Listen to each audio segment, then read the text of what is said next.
টলিউডের প্রথম সারির অভিনেত্রী শ্রাবন্তী দেখতে যেমন মিষ্টি তেমন অভিনয় দক্ষতা সবকিছুতেই হার মানবে অন্য নায়িকারা তার কাছে।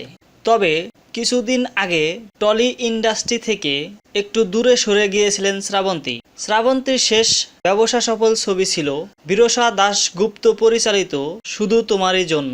তারপর তিনি ছবি করেছেন অনেক, কিন্তু সেগুলো বক্স অফিসে তেমন হিট করতে পারেননি। তবে এখন সে কাজ করছে রাজশ্রী দে পরিচালিত বীরপুরুষ ছবিতে, যেখানে শ্রাবন্তীকে পাওয়া যাবে একেবারে অন্য লুকে। একজন পুলিশ অফিসারের ভূমিকায় দর্শক তাকে দেখতে পাবে। বিনোদন জগতের প্রতিদিনের আপডেট জানতে চ্যানেলটি সাবস্ক্রাইব করুন।